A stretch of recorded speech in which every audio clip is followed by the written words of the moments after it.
এখানে দাও, এখানে দাও, এখানে দাও।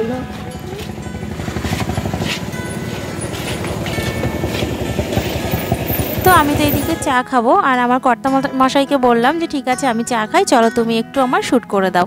তো কর্তা মশাই বলছে যে না আমি ক্যামেরা ধরতে পারবো না। তো ক্যামেরা যেই ধরেছে এদিকে চা খাচ্ছে, তখন একটা মৌমাছি এসে না চশমায় বসেছে। বেচারা ক্যামেরাটাও অফ করতে পারছে না আমার ভয়ে, তার মধ্যে আবার গরম গরম চা হাতে। সে কি একটা বিশ্রী ব্যাপার, প্রচণ্ড হাসাহাসি হয়েছিল। আর চাটা বন্ধুরা কি বলবো, এত টেস্টি ছিল। যদিও আমি কিন্তু দুধ চা খাই না, তবে দোকানে গিয়ে কিন্তু আর লিকার চা খেতে ইচ্ছা করে না, তাই না? তো একটু দুধ চাই খেলাম, তো পরে আর কোনো অসুবিধা হয়নি। তো ওখান থেকে বেরিয়ে পড়েছি, যেহেতু একটু ফুচকা খাওয়ার ইচ্ছা করছিল, তো ওখানে কোনো ফুচকা পেলাম না। তো তোমাদের দাদাভাইকে বললাম তাহলে চলো বেরিয়ে যে এখান থেকে অন্য কোথাও যেয়ে ফুচকা খাবো। তো আস্তে আস্তে দেখি আমাদের বাড়ির পাশে হাট বাজার রয়েছে, মানে আজকে হাটবার। তো সেখানে তোমাদের দাদাভাই বলছে তাহলে ফুচকা খাও। আমি বলছি না গো, হাটে দাঁড়িয়ে এত লোকের মাঝে এইভাবে আমি ফুচকা খেতে পারবো না, তুমি তাহলে চলো। মানে এটা হচ্ছে আমাদের কুলপুকুরের মন্দির, তো কুলপুকুরের মন্দিরের ওখানে তো ফুচকা আলা থাকে, তো ওখান থেকে ফুচকা খাবো। তো সেই বলেই এলাম, এসে দেখি যে না, ফুচকা আজকে কপালে নেই, এখানেও নেই। তো আসলাম যখন মন্দিরে, একটু প্রণাম করে নিলাম। আর এত ঠান্ডা, চারি সাইডে এত গরম, মানে রাস্তাঘাটেও এত গরম, কিন্তু মন্দিরে এসে যেই ঢুকলাম না, পুরো ঠান্ডা হয়ে গেলাম, মানে এত ঠান্ডা। তো এসে একটু প্রণাম করে নিলাম, তোমাদের দাদাভাই একটু প্রণাম করে নিয়ে ওইদিকে ঘোরাঘুরি করছে। আর চলো তোমাদের পুরো মন্দিরটা একটু ঘুরে দেখাই। যেহেতু আজকে শুক্রবার, তবুও কিন্তু আজকে পুজো হয়। পুজো কিন্তু প্রতিদিনই হয়, শনি মঙ্গলবারে প্রচুর ভিড় হয়, কিন্তু অন্য দিন একটু কম ভিড় হয়। তবুও কয়েকজন পুজো দিচ্ছিল, গাড়ি পুজো হচ্ছিল, তো এগুলো হচ্ছিল। আর আমরা এসে একদম সন্ধ্যাবেলা, তখন পুজো হচ্ছিল, বেশ ভালো টাইমেই আমরা মানে এসেছিলাম। আর এইদিকে দেখো, এটা হচ্ছে শিব ঠাকুর, এখানে রয়েছে মনসা ঠাকুর। তো মনসা পুজোর সময়ও মানুষ এখানে দুধকলা দিতে আসে, শিব পুজোর সময়ও মানুষ এখানে জল ঢালতে আসে। তো ভীষণ জাগ্রত মন্দির। আর যখন এখানে পুজো হয়, বিভৎস লোক, তোমরা হয়তো আমার কোনো ব্লগে দেখেছো। তো যাই হোক, তারপরে তোমাদের দাদাভাইকে বললাম চলো এখানে একটু বসি, তারপরে এখান থেকে বেরোবো। তো বেশ অনেকক্ষণই এখানে বসেছিলাম, ফুচকা তো পেলাম না। তো সেই আবার হাটে গিয়ে কিন্তু আমাদেরকে ফুচকা খেতে হলো। তো হাটে থেকে কিছু গাছও কিনেছিলাম, সেটা তোমাদেরকে পরে দেখাচ্ছি। আর এখানে দেখো, এখানে চিকেনের আলাদা আলাদা করে সমস্ত রকম বিক্রি হচ্ছে। যেহেতু চিকেনের মানে মুরগির গায়ের থেকে মাংসগুলো না পকোড়ার জন্য বেরিয়ে যায়, আর যে হাড়গুলো রয়েছে, তারপরে এই যে কি বলবো, গিলা মেটে এসবগুলো, পা এসবগুলো সব আলাদা করে বিক্রি হয়। তো আমি বললাম যে কাকু, আপনার এই যে মানে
ভালো লাগবে সেটাই তুমি নিয়ে আসবে, তাই না?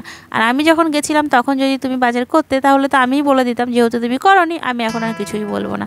তো কোনো রকম বাজার করেছে, সেটা কালকের ব্লগে তোমাদেরকে শেয়ার করবো, আজকে আর শেয়ার করবো না। তো তো যাই হোক, তোমাদের সাথে বকর বকর করতে করতে কিন্তু আমার অনেক কাজ করা হয়ে গেল। মানে জামা কাপড়গুলো ভাঁজ করে রাখলাম, আর এই যে ছেলের স্কুলের ড্রেসটাও কাচার জন্য বাইরে বার করে রাখলাম। এগুলোও ধুয়ে দেব, মানে কালকে, আগামীকাল কেচে দেব। আগামীকাল ছেলেকে স্কুলে পাঠাবো না, একবার সোমবার থেকে পাঠাবো। আর আমি না ভয়েস দিতে পারছি না, মানে ভয়েস ওভার দিতে হচ্ছে আমাকে, কারণ আমাদের বাড়ির সামনে গণেশ পুজো। তো আজকে থেকে প্রচুর জোরে জোরে গান বাজছে, সেটা তো তোমাদেরকে দেখালামই আলোটা।